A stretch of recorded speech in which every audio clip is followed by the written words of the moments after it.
Bab 7. Menebus ayah mertua. 10 menit lebih kemudian, Dewi dan Rocky tiba di Happy Hall. Jenny dan Andrew telah lama menunggu di sana, mereka merasa sangat gelisah. Beberapa pengawal bertubuh kekar yang memakai jas berdiri di samping, suasananya sangat tegang. Ketika melihat Dewi dan Rocky datang, Jenny bergegas bertanya, "Dewi, apakah kamu sudah mendapatkan uang pinjaman?" Dewi bergegas berkata, "Sudah, uangnya berbentuk cek." Setelah itu, Dewi mengeluarkan cek senilai 16 miliar dari tasnya dan menyerahkannya kepada Jenny.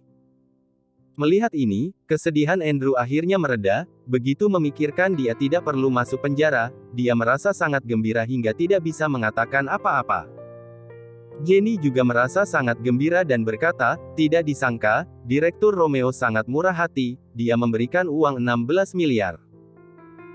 Setelah selesai mengatakannya, Jenny memelototi Rocky lagi, "Lihatlah betapa murah hatinya Tuan Muda Romeo, lalu lihatlah kamu yang miskin ini, jika kamu benar-benar memikirkan kebaikan Dewi, kamu segera ceraikan dia dan biarkan dia menikah dengan Tuan Muda Romeo untuk menjalani kehidupan yang lebih baik."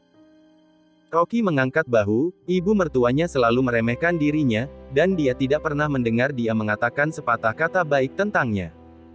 Dewi berkata dengan tak berdaya, "Bu, ini bukan seperti yang ibu pikirkan." Jenny tidak bisa menahan diri untuk berkata, "Dewi, kamu jangan membela orang tidak berguna ini, kamu juga sudah melihat seberapa baiknya Tuan Muda Romeo padamu, jika dibandingkan dengan Rocky, mereka seperti langit dan bumi." "Tetapi Bu, uang ini adalah uang yang dipinjam Rocky." "Apa? Bukan Tuan Muda Romeo yang meminjamkannya untukmu, melainkan orang yang tidak berguna ini." Dewi bergegas menjelaskan, "Bu, Romeo Zhang adalah seorang bajingan yang tidak tahu malu, dia tidak hanya tidak pernah berpikir ingin meminjamkan uang kepada kita, dia juga memiliki niat buruk padaku, sekarang dia sudah di penjara, dan tidak akan pernah bisa keluar lagi seumur hidupnya." Setelah itu, Dewi berkata lagi, "Ini berkat Rocky, jika bukan dia yang mendapatkan uang pinjaman 16 miliar ini, aku benar-benar tidak tahu harus berbuat apa." Setelah mendengar perkataan Dewi, ekspresi Jenny menjadi sangat terkejut, orang yang tidak berguna yang selama ini selalu diremehkan olehnya ternyata adalah orang yang membantu mereka, sebaliknya, Tuan Muda Romeo yang dianggap sebagai penyelamat, malah berakhir seperti itu.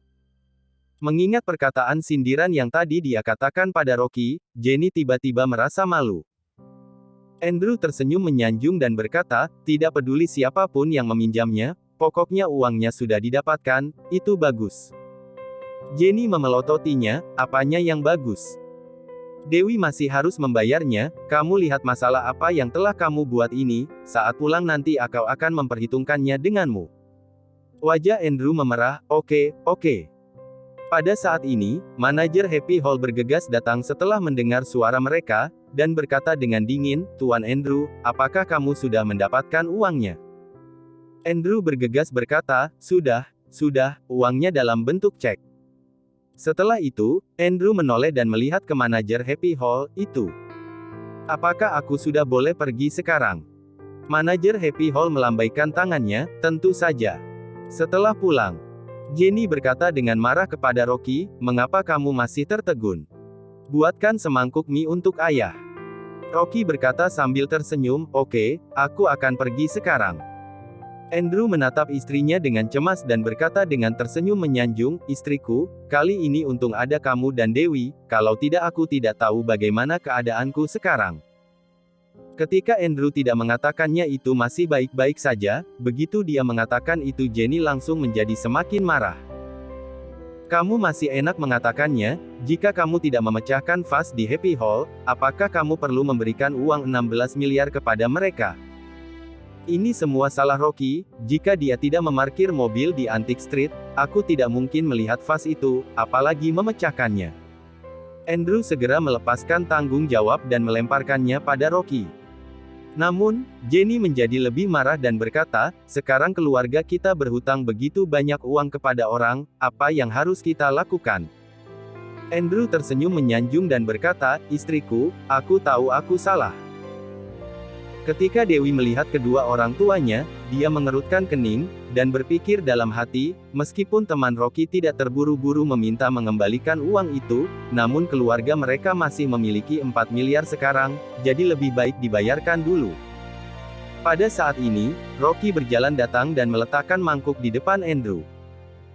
Melihat ini, Dewi tidak lagi ragu-ragu, dan dia berkata kepada Jenny, "Bu, uang 4 miliar kita berikan saja pada Rocky dulu, suruh dia mengembalikannya kepada temannya."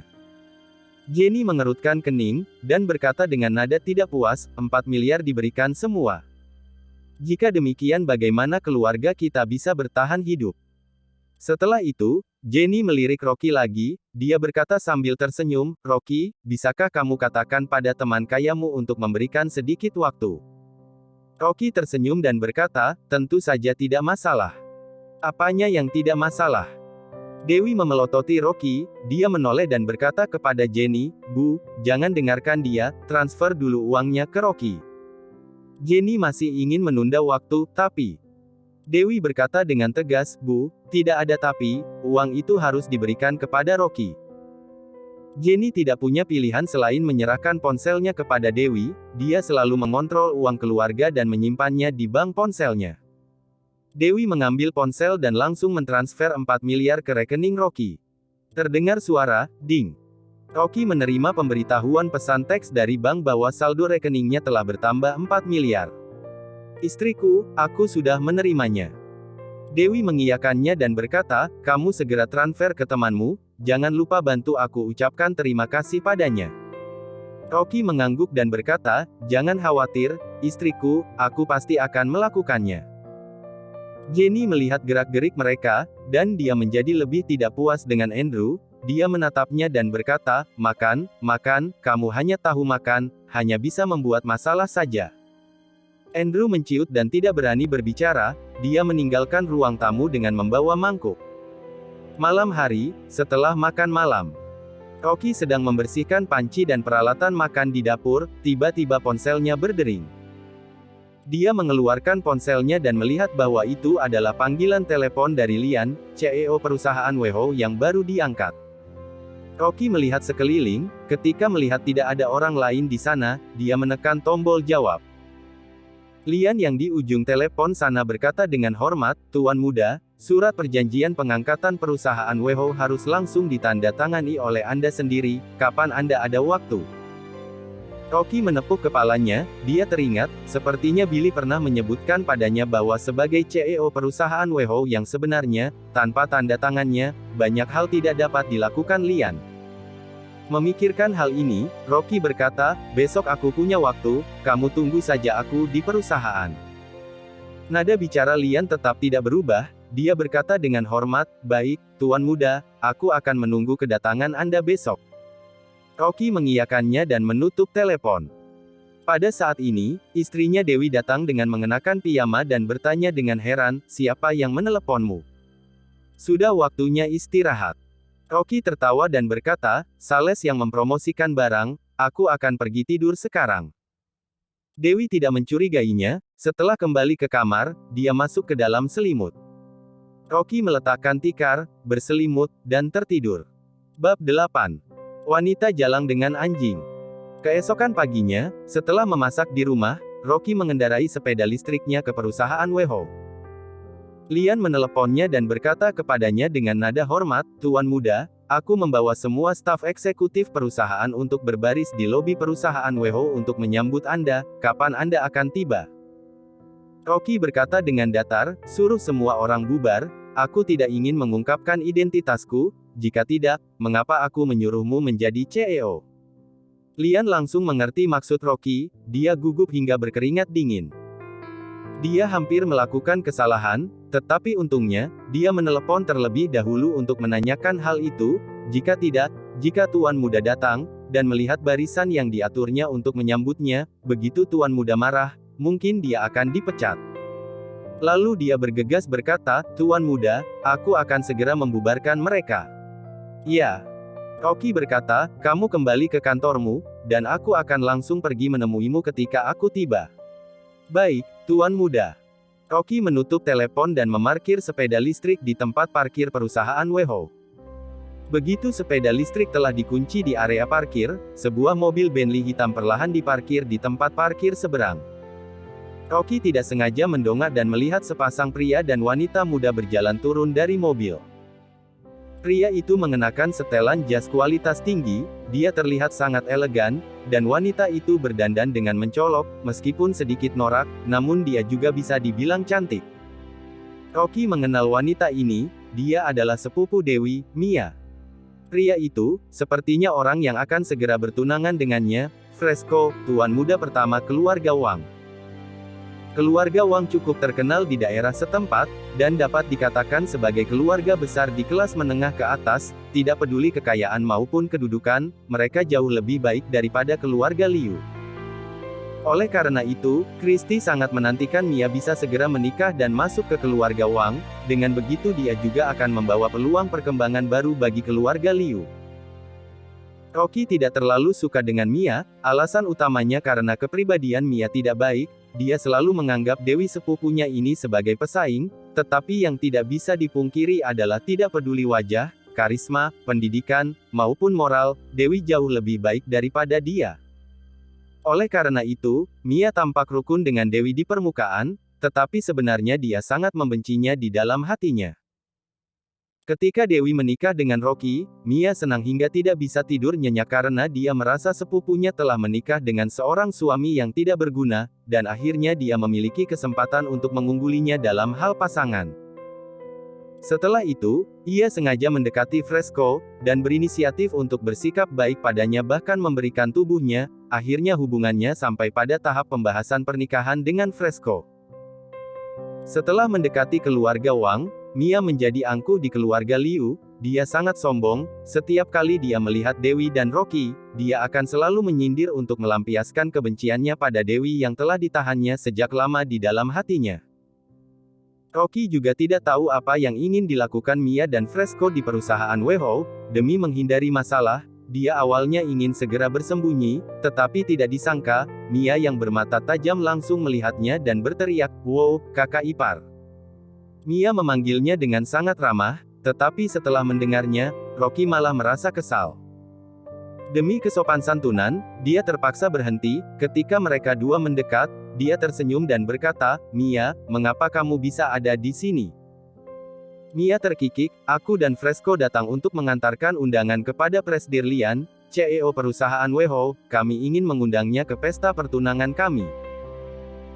Setelah selesai mengatakannya, dia menatap Fresco dengan tatapan kekaguman dan berkata, "Keluarga Fresco memiliki banyak kerja sama dengan perusahaan Weiho, kali ini Presdir Lian adalah CEO baru, kami datang untuk mendekatkan hubungan dengannya, kelak tidak hanya dapat membantu keluarga Wang, tetapi juga bisa membantu keluarga Liu."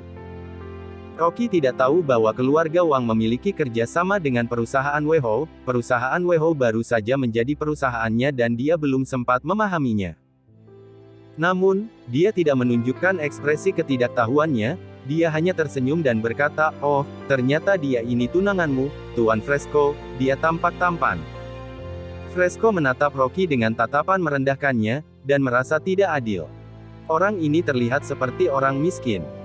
Mengapa Dewi yang begitu cantik menikah dengan orang yang tidak berguna seperti dia? Jika bukan karena pria tidak berguna ini, dia pasti akan mengejar Dewi dengan sebisanya. Bagaimana mungkin dia bertunangan dengan Mia yang tidak lebih baik darinya dalam segala hal? Sayangnya Dewi, wanita yang sangat cantik di kota ini, telah menikah. Meskipun Fresco telah lama mendambakan Dewi, namun keluarga Wang juga tidak mengizinkannya untuk mengejar seorang wanita yang sudah menikah. Memikirkan hal ini, Fresco sengaja menyindirnya dan berkata, "Ternyata kakak ipar. Aku dengar kamu adalah pria yang dihidupi oleh istrimu, apa yang kamu lakukan di perusahaan Weiho?" Rocky berkata dengan santai, "Aku datang melamar kerja." "Melamar kerja?" Mia yang di samping mencibir dan berkata, "Rocky, kamu yang tidak bisa apa-apa ini masih ingin datang ke perusahaan Weiho untuk melamar kerja? Apakah kamu tidak sadar diri?" Mia memanggil Rocky memang karena dia ingin menyindirnya, tetapi tidak disangka Fresco memulainya lebih dulu, jadi dia segera melepaskan topeng kemunafikannya. Bagi Mia, Rocky yang tidak bisa apa-apa keluar untuk mencari pekerjaan adalah lelucon besar. Terlebih lagi, dia datang ke perusahaan terkemuka di kota untuk mencari pekerjaan, apakah dia pantas? Ekspresi wajah Rocky menjadi dingin dan dia berkata, Mia, apakah aku sadar diri atau tidak, apakah itu ada hubungannya denganmu? Mia mengangkat alisnya dan berkata dengan acuh tak acuh, kenapa, apakah yang aku katakan salah?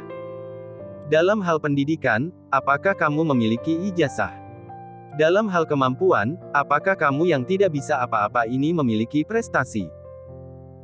Orang yang tidak berguna sepertimu, datang melamar menjadi satpam di perusahaan WeHo, mereka tidak akan menerimamu. Jika kamu sedikit sadar diri, kamu lebih baik memungut sampah di jalan, paling tidak kamu bisa mendapatkan 4-6 juta sebulan. Setelah selesai mengatakannya, dia melemparkan botol minuman di tangannya ke bawah kaki Rocky dan berkata, tuh, jangan bilang aku tidak membantumu, ambil botol kosong ini dan jual untuk mendapatkan uang. Pada saat ini, Fresco yang berdiri di samping, berkata dengan aneh, aduh, Mia, bagaimanapun dia adalah kakak ipar, bagaimana kamu bisa berbicara dengan begitu tidak sopan?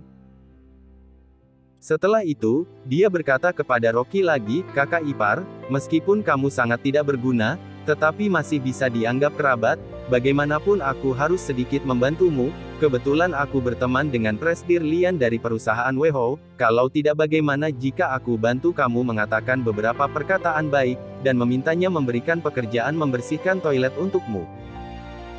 Rocky mencibir dengan dingin dan berkata, pekerjaan apa yang ingin aku cari? Itu tidak perlu merepotkanmu, kamu lebih baik pikirkan dirimu sendiri, perusahaan WeHo adalah perusahaan besar, aku yakin mereka tidak akan bekerja sama dengan sampah tidak bermoral sepertimu. Fresco langsung marah, siapa yang kamu bilang sampah? Rocky berkata dengan acuh ak acuh, siapa yang menjawab dia adalah sampah? Setelah itu, dia malas mempedulikan Fresco, dia berjalan menuju gedung perusahaan WeHo. Fresco bergegas mengikutinya, dan dia akhirnya berhasil menyusul Rocky di pintu masuk lift. Dia awalnya ingin memberi pelajaran pada Rocky, setidaknya menamparnya 2 kali untuk memberinya pelajaran karena telah menyinggung dirinya. Tetapi ketika dia melihat bahwa dia sudah berada di dalam gedung perusahaan WeHo, dia takut jika dia memukulnya itu akan membuat Lian CEO yang baru diangkat ini marah, jadi dia terpaksa menghilangkan pemikiran untuk memberi pelajaran padanya untuk sementara waktu.